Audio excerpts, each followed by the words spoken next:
What's going on, guys? Motivated Jay here, back with another episode of Quarantine Correctives, and today we're going to solely talk about how to fix lower back pain by mobilizing the posterior chain. So using glute stretches, hamstring stretches, and calf stretches. So a little different today. We're going to focus mainly on just stretching these muscles. We're not going to talk too much about activating opposing muscle groups, just because we're going to try to relieve some tension in that lower back. So real quick, some background information about the posterior chain. The posterior chain includes essentially your whole backside, from your back coming all the way down. So that whole group of muscles. We've talked multiple times about how your body works as a system and how everything's connected in your body. So from your lower back, everything's connected moving up, and then moving down from your glutes to your hamstrings to your calves. Everything has some kind of some kind of connective tissue. So if my calves are tight, it's gonna start pulling on my hamstrings, and if those are tight, they'll start pulling on my glutes, so on and so forth, right? So essentially what we want to do is relieve some tension in that lower back by relieving tension in these other muscle groups that are actually probably pulling on the lower back. Lower back pain can come from a lot of different causes, but this relieving tension here is one of the most likely solutions, or one of the most probable causes of lower back pain, just because so many people are inactive, and then those that are active don't actually take the time to stretch these muscle groups after they train them. So although they do have strength in these muscle groups or power in these muscle groups, they don't have the mobility in there or the actual range of motion that allows them to walk around comfortably without lower back pain later on. Okay, so without further ado, we're gonna start from the ground up. We're gonna start with a calf and distal hamstring stretch. So the hamstring is closer to my knee and in connection with my calf. So what I'm gonna do is I'm gonna get to my side. I like to do unilateral stretches, which basically means one side at a time, because one side can be a little tighter than the other, but I also can have more of a connection and actually feel for that stretch with that one side before I go to the other. Always make sure to do both sides. But we're gonna start with a distal hamstring stretch, and I'll show you guys how I'm gonna turn it into a calf stretch. So it's very simple with this one. When we're doing our distal hamstring, right, the part closer to my knee, distal just means farther away from my middle, okay? So this part of my hamstring, I'm gonna make sure that my knees are straight, my legs are straight. So I'm gonna come down, bend over, right? And I can already feel the hamstring stretch. I don't have very good mobile hamstrings either, but if I put my foot down, I'm gonna feel less of a stretch. Why? It's because of that connection, right, between the calf and the hamstring. So what I'm gonna do is I'm gonna bring my toes forward. Definitely feel, now I still feel that stretch a lot closer to the knee. Feel the stretch of my calf and my hamstring. And I'm gonna come down and I'm gonna hold this stretch for 35 seconds, just like the other ones. Now, I'm gonna make sure you do both sides. If that one is a little too easy for you, what you can do is find a surface like this couch right here, and you can go ahead and go up. Again, making sure your legs are straight, toes pointed towards you, and I can already feel the stretch right here because once I start pointing those toes towards me, and then I go ahead and reach over and reach, right? 35 seconds. Now with this one, you may have seen, because I don't have that much flexibility in my hamstring, well, my distal hamstrings as well. If it's too tough for you, you're gonna start to rotate to try to relieve some of that tension.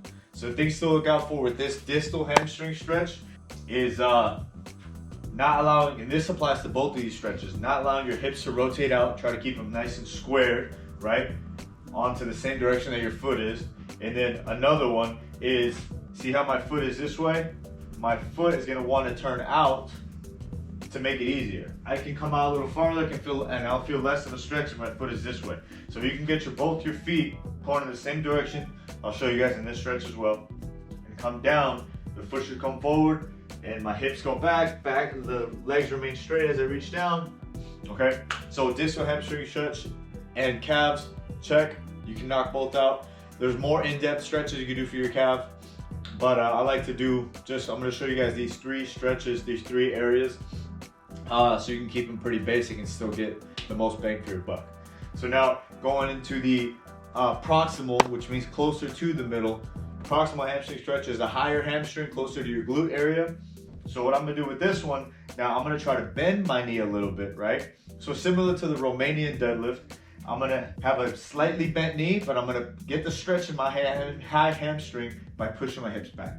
So I'm gonna come back, you see how I'm slightly bent here? And now I'm gonna feel the stretch up here in my hamstring. Still my hamstring, but a different portion of my hamstring.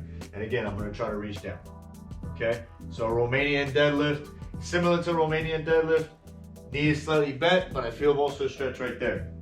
And I'm gonna go ahead and do the other side just to give you guys another example, and because I want to even out both sides. Always make sure to do both sides. So how I set up for it is I put both my feet together, my hips are squared, my feet are straight. I step forward about just in front of the toes with the other foot. I make sure my hips aren't gonna rotate. I allow my knee to slightly bend, but I don't push it forward. I just push my hips back, right? So push my hips back. I already feel the stretch back here, and I'm coming down as much as I can without sacrificing this integrity of this form here. And I breathe. Try to get nice and comfortable there. The breathing just really helps you. Nice deep breaths in, nice deep breaths out. Just really helps you get comfortable in the position. Try to relax in the position, kind of like what they try to get you to do with yoga. So that's for the proximal hamstring stretch. What you want to look out for with that one is the same exact things. Not moving the hips out, not rotating the foot, right? Or just compensating with your back, which is actually okay because you'll actually be stretching. You just don't want to not get enough stretch. You don't want to come down with your back and then not feel the stretch back here. So you definitely want to make sure you feel the stretch. And the last one we're gonna go over is just a glute stretch. We've already gone over in the previous video the pigeon stretch. This one's gonna seem very similar, but I'm gonna show you guys the difference. So with this glute stretch, we're gonna start in the plank position just like before. And now I'm literally just gonna bring my knee up and a little bit in. The pigeon stretch, we went all the way across and we we basically crossed our body with our shin. On this one, we're not necessarily gonna do that. You're gonna get a slight diagonal angle, and I'm still gonna slide back and get as low as I can. And this is gonna be the glute stretch. I should feel it all down the glute right here, okay? Hold the position, go both sides. Now with this one, what you wanna look out for is this. I'm down here, my hips are squared. What I don't wanna do is this, dropping my hip down here, okay? I wanna make sure I'm nice and squared. I wanna make sure I feel the stretch, right? If I don't feel the stretch, then you wanna make sure that your hips are in the right place, that your knees in the right place, and that you're actually sliding back into it. Some people will come down, instead of sliding into it, they'll just bring their knee up and then drop down, right? You may not feel a stretch just because of the nature of you not sliding back into the stretch. Always want to make sure you do both sides. Very important that both sides are taken care of. I'm gonna go ahead and stretch the other side now that I got all of it in, well, the majority of it with my right leg. But I want to keep this video nice and condensed, give you guys all the information. Does this mean that you do these 3 stretches and your back pain's gonna go away? No. Does it mean you do it once and it'll go away? No. But I can guarantee you that if you do these stretches a few times a week, especially after you train these muscle groups, you will start to release tension in your lower back. That's 100% true. And that relieving tension in your lower back will also start to get you on the right path to relieving that lower back pain. All right, so I hope you guys enjoyed the video. I appreciate you guys checking in. God bless all of you guys. Have a great day. Stay motivated.